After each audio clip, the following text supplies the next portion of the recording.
Hey everybody, it's Moonblong. If you're new here, I'm a Gen 2 K-pop veteran who hasn't listened to K-pop in over a decade.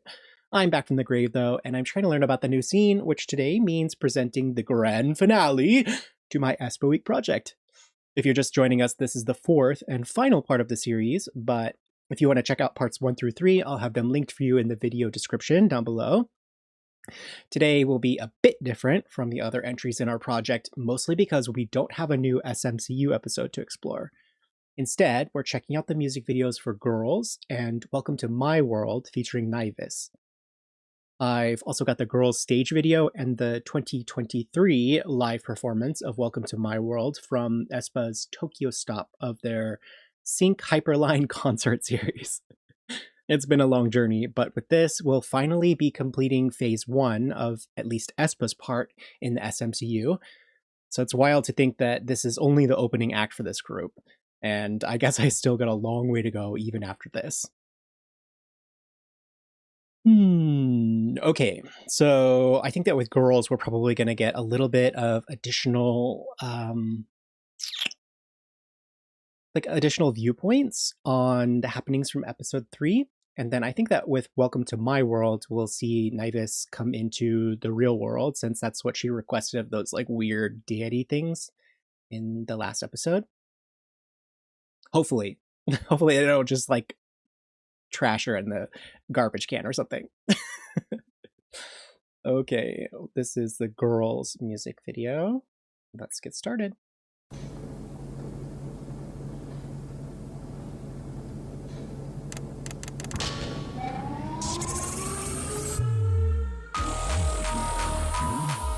Oh, that looks cool.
This is really interesting. Timeline-wise, this is July 7th of 2022, and so that means that it's like much, in air quotations, later than the previous 3 that we saw. And you can see that it definitely has like an evolved quality as compared to the previous 3. Like, you can see that it fits within the same universe, and it definitely has similar styling, but there's definitely a like more seasoned approach to this, and it makes sense. It looks like this is from their second mini album, so I think the first 3 were all part of the same package, and then this would have been after they have some experience as idols, and you can tell that this is actually pushing more into their unique I guess like their debut was really, really unique, but in terms of sound, this it stands out as being a little bit more Aespa. It's pushing towards what they eventually become in the current era.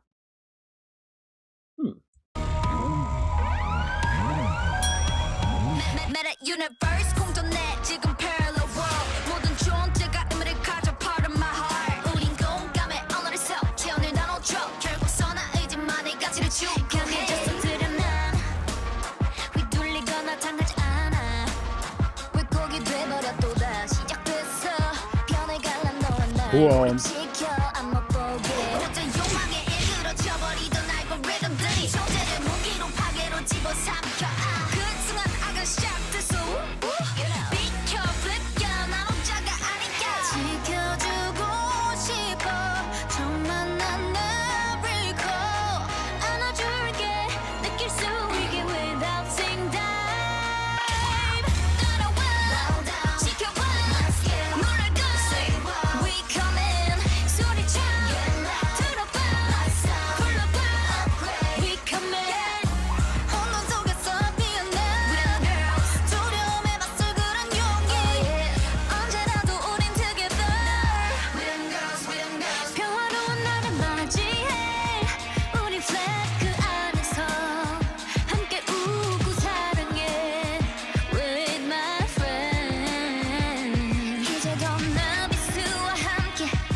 Wow, cool breakdown. Whoa. It's like electro. Sick. Hold up.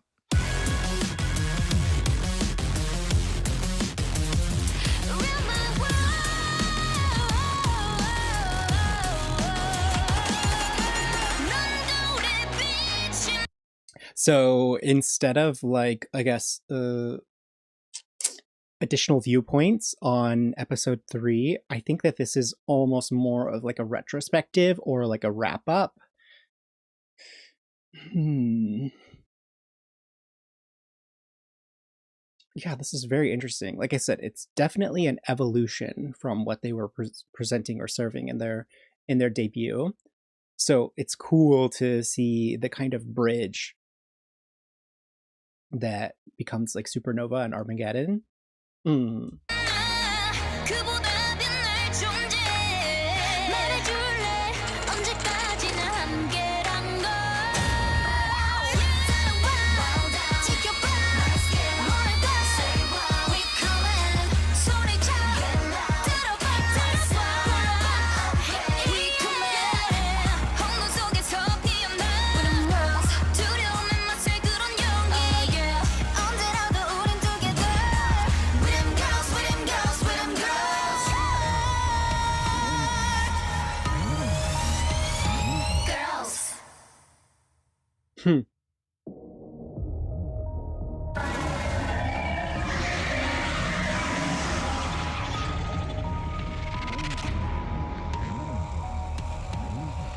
That's pretty cool. Okay, so at the end, is it like Black Mamba is getting uploaded again? Wow. Yeah, this is a great progression from their first, like their debut album into this like quote unquote second era. Very, very cool.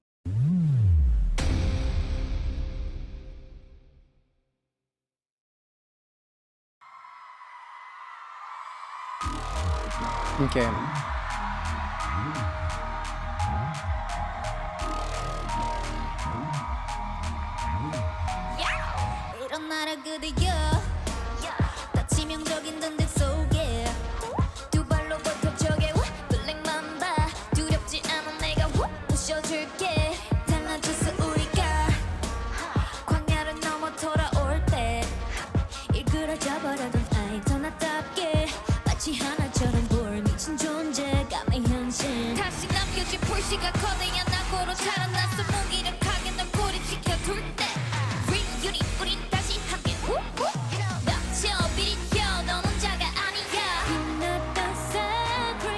Wow.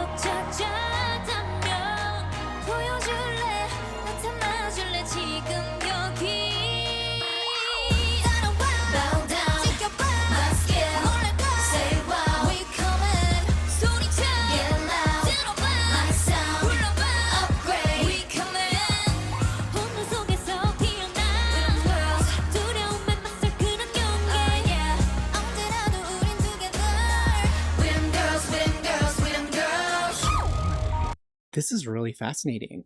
Like, look at how much they've improved as stage performers as compared to what they were presenting in their debut.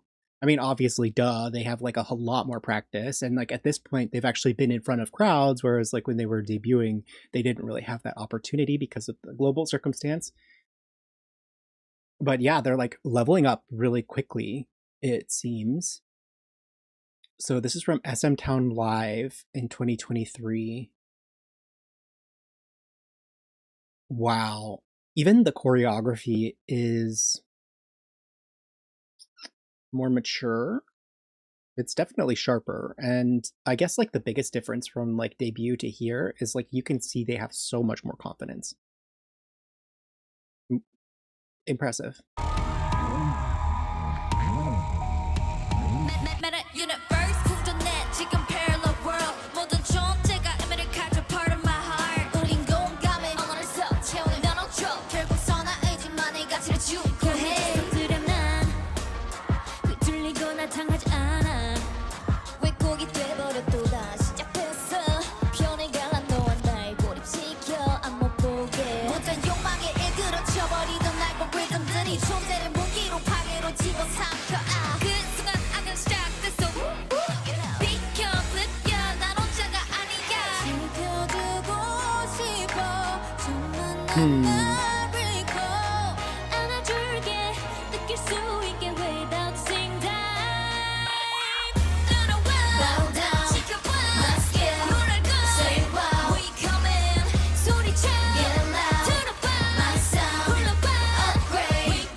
Okay, it kind of fits with just everything that was going on in the SMCU stuff. But the choreography here is kind of giving Magical Girl.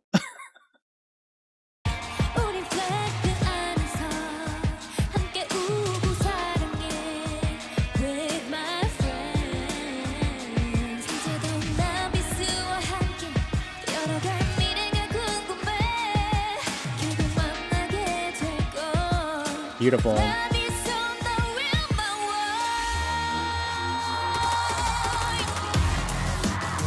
Very cool breakdown.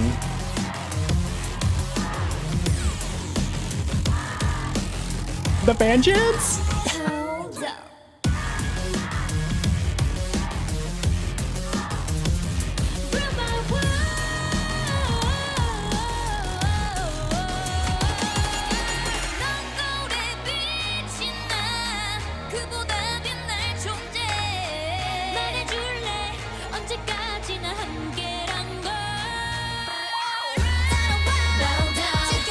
Nice. Very nice.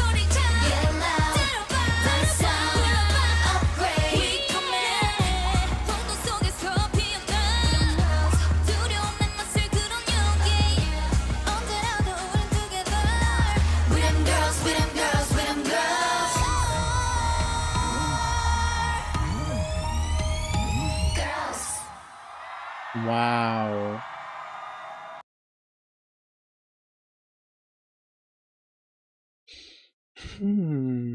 You know, actually, they're like a really interesting combination. Like, if you have an entire pool of SM trainees, like, I wonder who was the person that was like, you. I guess at the time it was probably Isuman because he's has to have his fingers in everything.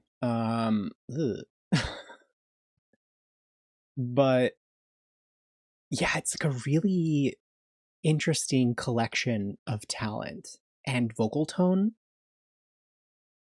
I mean, it ends up producing some really interesting work. So, I mean, obviously, it's there, they have it, but it's a very unique composition for an idol group.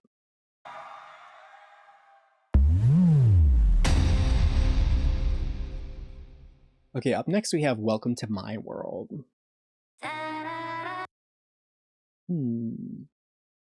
Oh, wow. So this comes out May 2nd of 2023. This was probably like a very deliberate, like, okay, we're ending phase 1.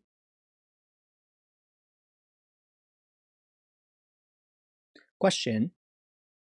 Since Hearts to Hearts is like the new SM deal, do they also have like some weird, maybe not weird, but some SMCU tie-in, or does SM just like not give a shit anymore?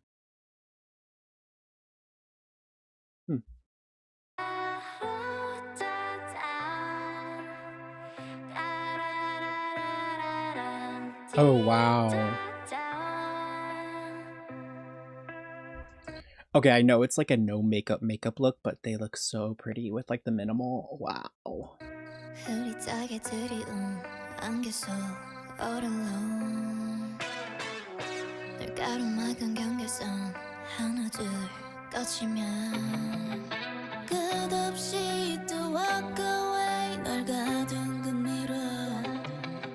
Sweet escape and break away 주대한 내게로 Hey baby welcome to my world 발끝에 연결하면 It's a new world 마주하는 you and me 다른 언어 속에서 같은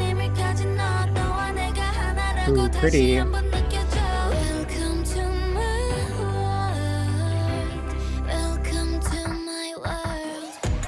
발걸음을 따라서 꿈들은 피어나고 Not the Funyuns. 우리 둘의 세상은 서서히 커져가.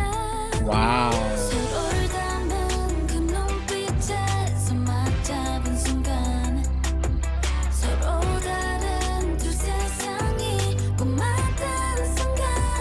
Hey baby, welcome to my world.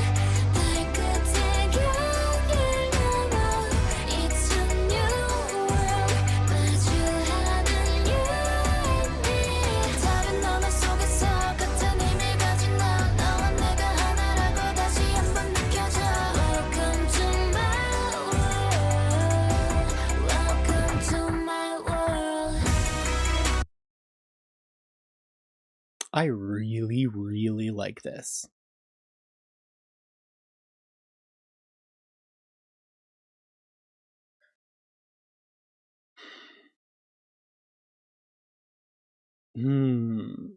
Okay. Everyone's gonna hate on me for this, but there's something in the music production here that's kind of reminding me of Rosé's solo album. And this came out first, obviously, but yeah, maybe they worked with somebody who was in the same sphere. I can't even like point to what it is, but I really like the sort of almost roller coastery, like ascending, descending quality to the musicality in this. The filming location is beautiful, and I love the fact that they decided to go with like a stripped down because it stands out really, really strongly in contrast to all of the SMCU stuff that we had and like the Kwangya stuff. And you know, almost on purpose, well, definitely on purpose, but this is supposed to be the quote unquote real world, right? So it has a more natural and like calm and like tangible quality to it, whereas there's like a hyper realism in Kwangya. This is great. It shows off their vocal tone really nicely, and it's like such a good tempo too. Also, something that I really, really, really love is that they have like cricket sounds in the bottom of the production, and it like just really beautifully ties a ribbon onto all of the like natural scenery that we're seeing in the music video. Beautiful.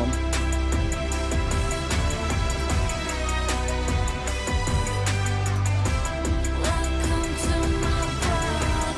This city's so pretty when your lights on. This city's so pretty when your lights on. You wanna come get it ready, let's Okay, I was wondering about this like way back in the beginning when I was watching those sync videos, but does anybody know for this Nibis part, like, did they make a Vocaloid or did they use a Vocaloid technology, or is it literally just like vocal effects on somebody who is probably not credited? let's go. Get it, yeah. Let's go. This city's so pretty when your lights on. This city's so pretty when your lights on. You wanna come get it ready, let's go. Hey baby, welcome to my world. Only we own the city. It's the real world. 시작되는 you and me.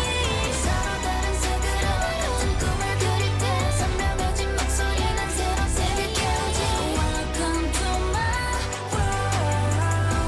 Welcome to my world.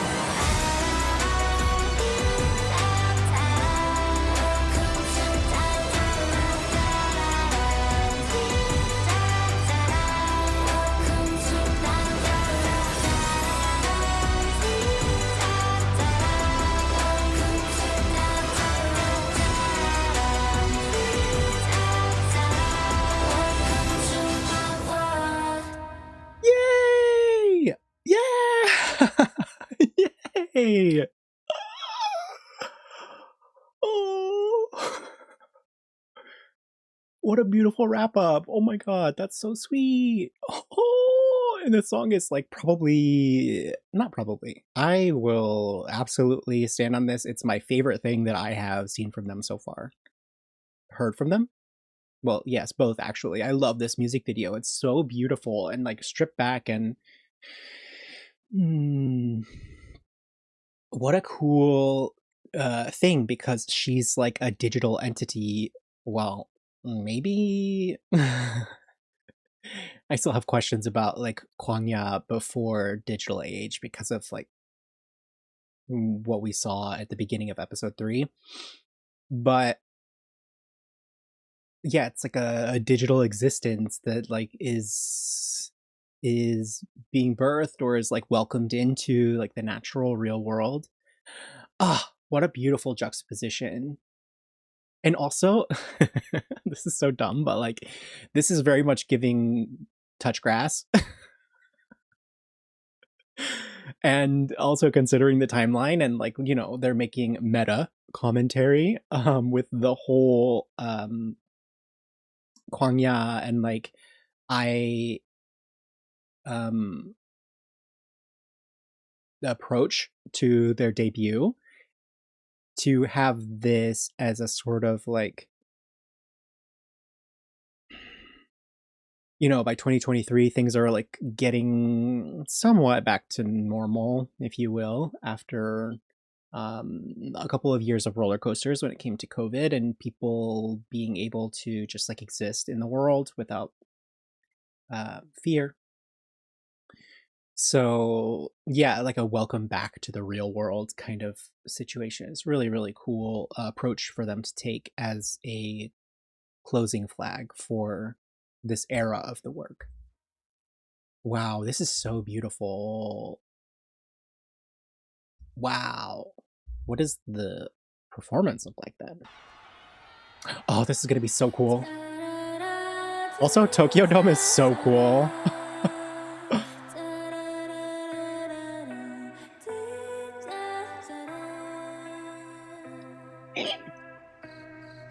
See? Crickets. It's so smart. Gives it like twilight quality or like evening.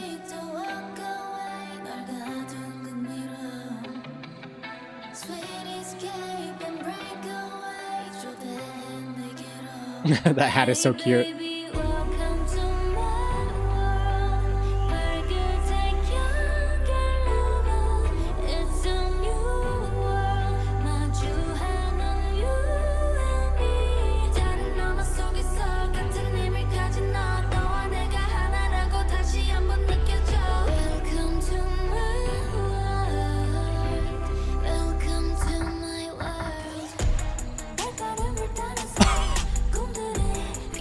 That's one way to move them. Wow.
Amazing.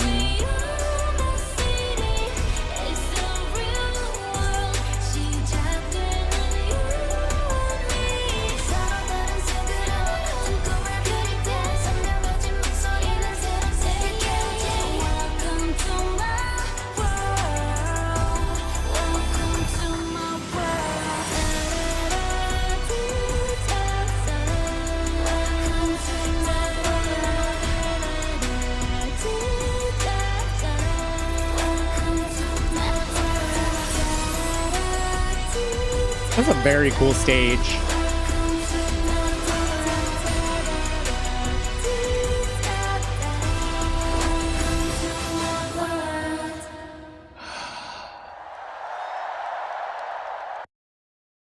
Wow.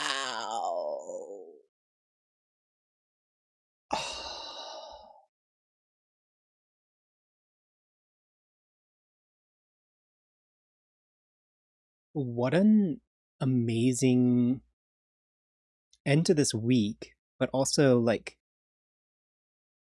end to the opening of their career. I'm very, very curious to see how things progressed from here, especially because